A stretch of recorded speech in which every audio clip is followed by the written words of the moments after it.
Hello everybody, again welcome to another YouTube video. I hope you have a great day. It's a beautiful day today, great for taking a walk in the park. Today we're going to talk about deloads and rest days. What is a deload, what are the advantages of deloading, when should you take a deload, and all that cool stuff. I'm also going to give you a tip, so make sure you stay until the end of the video. The tip is not related to deloading. You're going to see it's a valuable information, so yeah, stay here and let's go. Okay, what is a deload? A deload is a period of time in which you lower the intensity of your training sessions or the volume of your training sessions in order to help your body recover and prevent overtraining. Usually a deload takes somewhere around a week, but it's very important to listen to your body. For example, when you feel fatigue, consistent fatigue, when you feel like you hit a plateau, you are training the same skills, the same exercises over and over again, and you don't feel any increase in strength or in technique, that might be a good time to take a deload week, okay? Of course, the advantages of deloading are, as I said, muscle recovery, CNS recovery.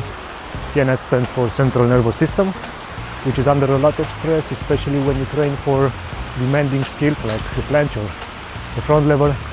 And of course, it helps you with injury prevention, which is very important. Okay, so let's talk a little bit about the types of deloading. As I said in the beginning, you can reduce the intensity of your training. For example, if you usually train with 80% of your 1 rep max, you can go down to 50 or 60%, or you can reduce the volume of your exercises. For example, if you do 4 sets of, I don't know, bicep curl, let's say, you can keep the same weight but drop the volume to 2 sets, okay?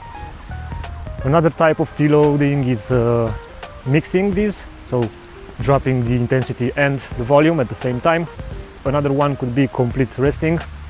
I don't usually recommend this. Another type of deload, and this goes very well for calisthenics, is skill training.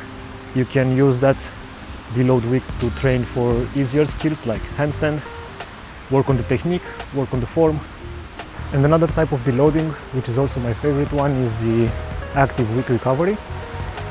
So you do light cardio like walking, as I'm doing right now.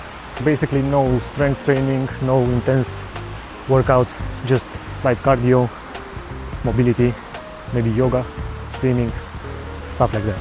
How often should you deload? I would say for most of the people between 4 and 6 weeks is ideal, especially if you train on demanding skills like the planche or the front lever. But you can adjust that time, of course, based on how you feel. If you don't train for those demanding skills, maybe you can go between 8 and 12 weeks without deloading. Now let's talk a little bit about rest days. So what should you do on your rest days? I would recommend doing some form of cardio, as I would like to call them active rest days. So don't just stay in the bed all day.